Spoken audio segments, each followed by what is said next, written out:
Gimana rasanya punya jutaan followers, dipuja-puja, dapat duit miliaran, terus hilang dalam sekejap? Wush!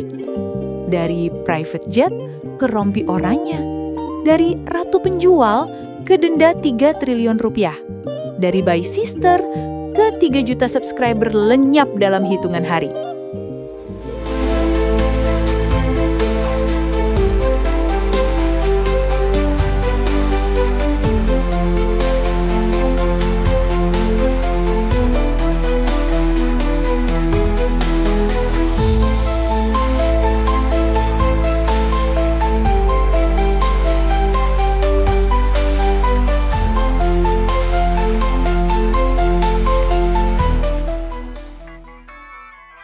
Yo, what's up guys? Balik lagi sama gue. Pernah gak sih lo ngebayangin gimana rasanya jadi influencer?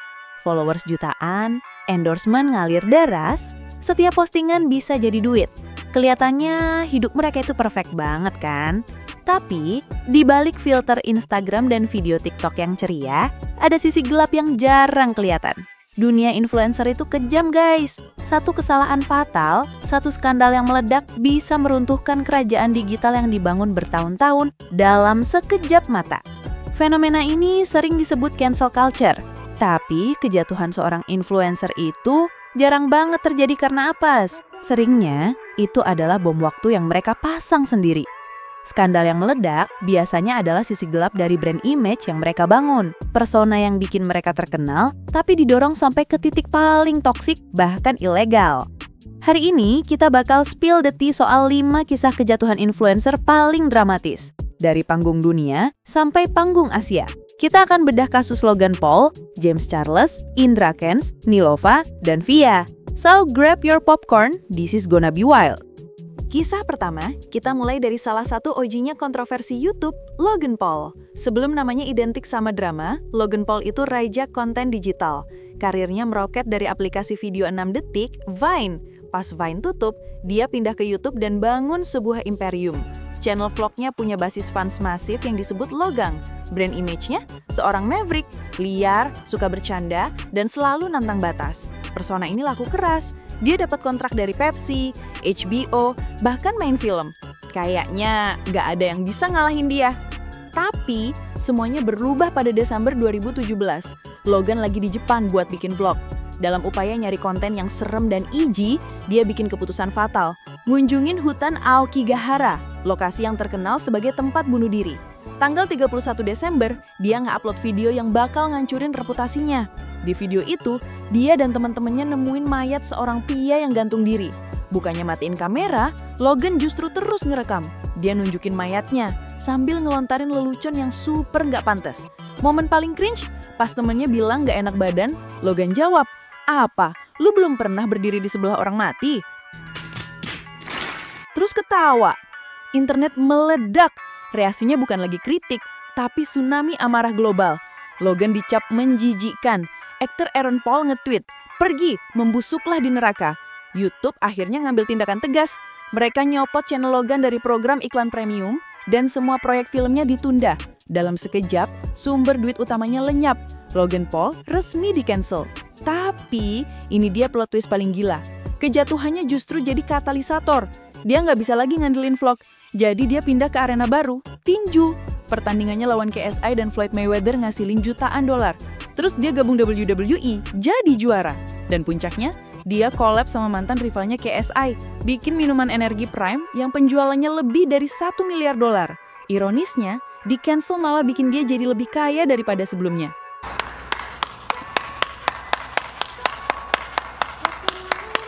Lanjut ke kisah kedua, dari dunia beauty YouTube. James Charles dan Tati Westbrook. Dulu, hubungan mereka itu kayak ibu dan anak di kerajaan make up.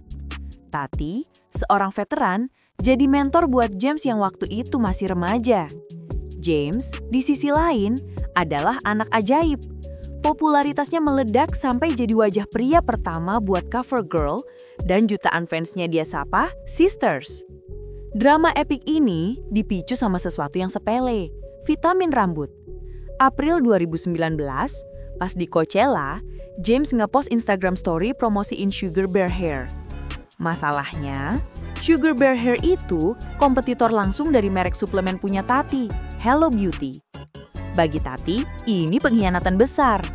Tanggal 10 Mei 2019, Tati ngejatuhin bom nuklir. Video 43 menit berjudul Bye Sister. Isinya jauh lebih dalam dari sekedar vitamin. Tati nuduh James nggak loyal dan, yang paling parah, seorang predator yang manfaatin ketenarannya buat manipulasi pria heteroseksual. Internet gempar. Peristiwa ini dijuluki Dramageddon 2.0. Dampaknya buat James cepet dan brutal. Dia kehilangan lebih dari 3 juta subscriber dalam beberapa hari. Salah satu kejatuhan tercepat dalam sejarah YouTube. Seleb kayak Kylie Jenner dan Shawn Mendes rame-rame nge-unfollow. Fansnya bahkan bikin video ngancurin palet eyeshadow kolaborasinya. Video permintaan maaf pertamanya gagal total dan dianggap nggak tulus. Meskipun akhirnya jumlah subscribernya balik, reputasinya nggak pernah benar-benar pulih. Skandal ini jadi pelajaran gimana hubungan parasosial bisa jadi senjata pemusnah massal di dunia maya. Sekarang kita pindah ke tanah air. Siapa yang nggak kenal Indra Kents? Sebelum pakai rompi oranye, dia adalah poster boy buat flexing culture di Indonesia. Personanya, Crazy Rich Medan yang kaya mendadak. Kontennya cuma satu, pamer kekayaan. Mobil mewah, jam tangan Richard Mille, sambil ngomong catchphrase-nya yang ikonik. Wah, murah banget. Pesannya jelas, lo juga bisa kayak gue. Dan dia punya caranya. Cara yang dia tawarin adalah Binomo, sebuah platform binary option. Indra Kents ngepromosiin ini sebagai trading legal dan jalan pintas jadi kaya. Modusnya sistematis, bikin tutorial di YouTube, ngajak orang daftar pakai link referralnya, dan bikin grup Telegram eksklusif. The reality is, Binomo itu bukan trading, tapi judi online yang disamarkan. Sebagai afiliator, Indra Kents dapat komisi 70% dari setiap kerugian orang yang daftar pakai kodenya. Literally, dia jadi kaya dengan bikin pengikutnya bangkrut. Gelembung fantasi ini pecah Februari 2022. 8 korban lapor ke polisi dengan kerugian miliaran rupiah. Laporan ini ngebuka kotak Pandora. Polisi gerak cepat. Indra Kents dijerat pasal berlapis. Dari judi online sampai pencucian uang. Tanggal 25 Februari, dia ditangkap. Aset-aset yang dia banggain disita satu persatu. Kerajaan palsunya dibongkar habis. Akhirnya, dia divonis 10 tahun penjara. Kasus Indra Kents ini ngungkapin sisi paling gelap dari flexing culture. Pamer kemewahan yang ternyata cuma iklan buat sebuah penipuan besar. Dari Indonesia, kita terbang ke negara tetangga, Malaysia. Kenalin, Neelofa. Sebelum kesandung kontroversi, dia ini ratu influencer Malaysia.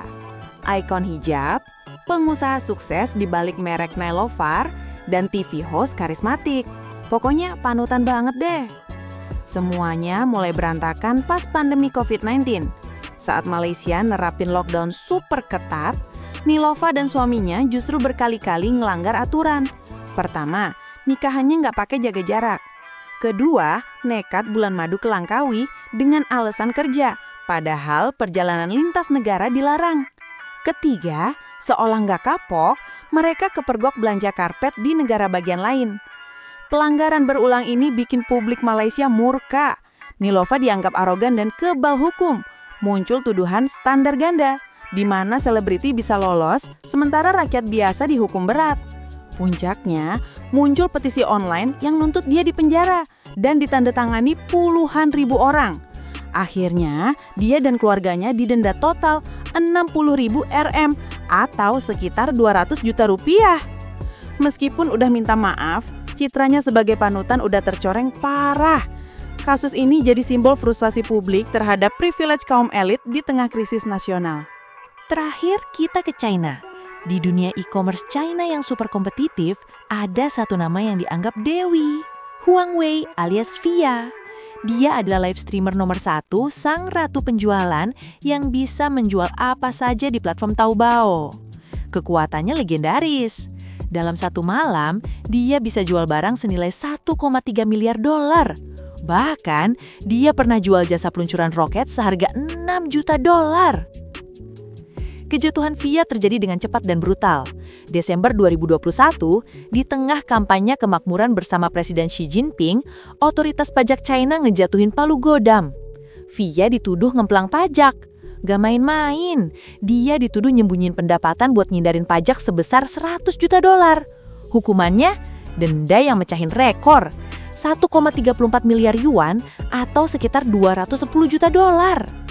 Kalau di negara lain influencer mungkin bisa comeback, di China, hukuman dari pemerintah itu artinya akhir dari segalanya. Beberapa jam setelah pengumuman denda, VIA dihapus dari internet China. Akun media sosialnya di Weibo, Douyin, lenyap. Halaman live streamingnya di Taobao nggak bisa diakses lagi. Persona digital VIA yang bernilai miliaran dolar dihapus dalam semalam. Kejatuhannya jadi peringatan keras dari pemerintah China. Gak ada seorang pun yang kebal hukum, sekaya atau sepopuler apapun loh. 5 kisah ini, meskipun beda-beda, punya satu benang merah yang sama. Kejatuhan mereka bukanlah kecelakaan, tapi puncak dari persona publik yang mereka ciptakan. Skandal mereka adalah cerminan dari nilai-nilai yang mereka jual ke para pengikutnya, yang didorong sampai ke titik ekstrim. Kehausan Logan Paul akan views ngebawa dia ke tindakan gak manusiawi. Kultur drama di komunitas beauty jadi panggung kehancuran James Charles. Gaya hidup flexing Indra Kents ternyata cuma fasad buat penipuan. Privilege yang dipamerkan Nelova berujung pada pelanggaran hukum. Dan kerajaan e-commerce VIA runtuh karena keserakahan. Kisah-kisah ini jadi pengingat keras tentang tanggung jawab yang melekat pada kata influence. Tapi, kita sebagai audiens juga punya peran. Kita yang nyiptain permintaan buat konten ekstrim, kita yang ikut ngeramein drama. Dan pada akhirnya, kita juga yang megang kuasa buat membatalkan atau ngasih kesempatan kedua. Pertanyaannya, di mana batas antara inspirasi yang tulus dan manipulasi yang berbahaya? Di dunia maya, garis itu makin kabur. Gimana menurut lu guys? Kasus siapa yang paling bikin lu geleng-geleng kepala? Spill pendapat lo di kolom komentar di bawah. Jangan lupa buat like, subscribe, dan nyalain lonceng notifikasinya. See you in the next video.